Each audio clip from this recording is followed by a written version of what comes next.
팩트로 알아보는 군대 이야기입니다. 퓰리처상 수상작가 비에탄 응우옌의 소설에는 이런 대목이 나옵니다. 모든 전쟁은 두 번씩 싸운다. 첫 번째는 전장에서, 두 번째는 기억 속에서 싸운다. 그만큼 전쟁이 남기는 여파가 크다는 의미인데요. 전쟁이 끝나더라도 참혹하고 고통스러웠던 기억은 남아있다라고 해석할 수 있습니다. 우리에게도 가슴이 미어지는 아픈 역사가 있습니다. 바로 6.25 전쟁입니다. 전쟁의 포성이 멈춘 지 70여 년이 지났지만 여전히 한반도의 불안정한 안보 상황은 계속되고 있습니다. 안보의 중요성이 절실한 이때 6.25 전쟁 이야기를 통해서 이 전쟁이 우리에게 주는 교훈이 무엇인지 생각하는 시간이 됐으면 합니다.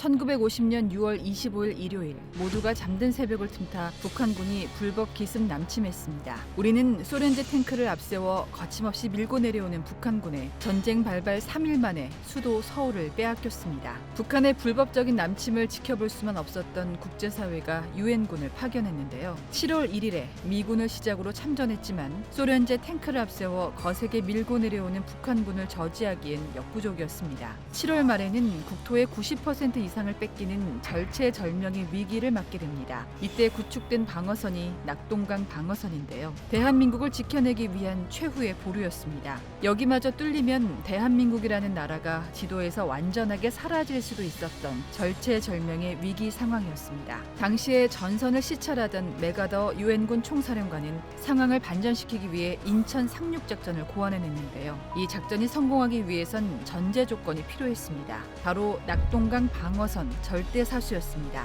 인천 상륙작전이 개시되기 전까지 북한군 병력을 낙동강에 붙잡아두고 더 이상 아래로 내려오지 못하게 방어하라는 거였죠. 이때부터 낙동강 전선 주변에서 기계의 안강지구 전투, 영천지구 전투, 다부동 전투 같은 치열한 전투들이 벌어졌습니다. 국군과 유엔군은 9월 중순까지 버텼고 덕분에 인천 상륙작전은 성공을 거둘 수 있었습니다. 전쟁이 발발한 지 90여일 만인 9월 28일에 서울을 다시 되찾았고 기세를 몰아서 10월 1일 38도선을 넘어서 압록강 초산에 당당하게 태극기를 꽂았습니다.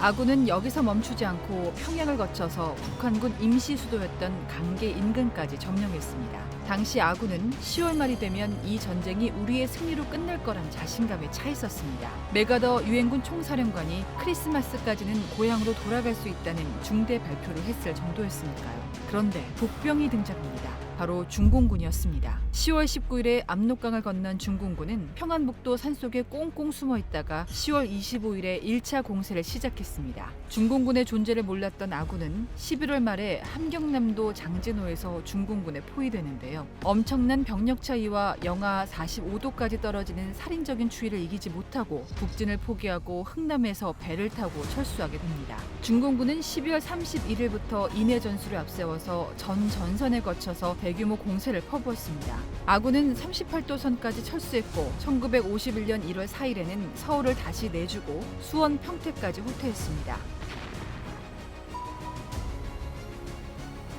중공군이 수원에서 더 이상 내려오지 않는 거예요. 조금만 더 밀고 내려오면 유엔군이 한반도 철수를 고민할 수 있는 상황이었는데도 말이죠. 아군은 이 기회를 놓치지 않고 반격을 시도했습니다. 아군은 1월 25일부터 거침없이 북으로 진격하기 시작했습니다. 중공군은 유엔군의 반격을 저지하기 위해서 2월에 횡성과 지평리 일대에서 대규모 공세를 개시했는데요. 횡성이 피탈당하고 대규모 돌파구가 형성되는 위기가 있었으나 지평리에서 압도적인 화력으로 적을 격퇴했고 중공군의 공세는 중단됐습니다. 승기를 잡은 아군은 2월 18일에 재반격 작전을 개시해서 3월 15일에는 서울을 재탈환했고 4월에는 38도선의 북쪽 철원 일대까지 진출했습니다. 호시탐탐 반격의 기회만 엿보던 중공군은 전투력이 보강되자 4월과 5월에 두 차례 대규모 공세를 개시했는데요. 아군은 가용 전력을 모두 동원해서 중공군 공세를 저지하고 다시 반격으로 북한 지역인 김화, 간성 일대까지 진출했습니다.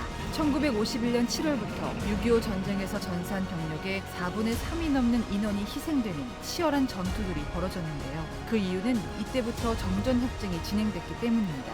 군사 분계선이 그어지기 전까지 한 줌의 영토라도 더 차지하기 위해서 고지 주변에서는 매일 피비린내 나는 처절하고 치열한 전투가 벌어졌습니다. 이 시기에 벌어졌던 전투가 피해 능선 전투, 단장의 능선 전투, 백마고지 전투, 저격 능선 전투입니다. 무려 2년여 동안이나 치열한 고지전을 치르면서 자유진영과 공산진영 양측은 군사적인 방법으로는 승패를 가를 수 없다는 사실을 깨닫고 정전에 합의했습니다. 1953년 7월 27일에 정전협정이 체결되면서 3년 1개월 동안의 긴 전쟁이 막을 내렸습니다. 우리는 위기에 처한 조국을 구하기 위해 나섰던 국군과 이름도 몰랐던 낯선 나라의 자유와 평화를 지키기 위해 참전한 190만 명이 넘는 유엔군 참전 영웅들의 희생을 기억해야 합니다. 정전협정이 체결된 지 70여 년이 흐른 지금 6.25 전쟁은 우리의 기억 속에서 잊혀지고 있지만 남북 간 적대적 관계는 여전히 진행형입니다. 6.25 전쟁은 잊혀진 전쟁도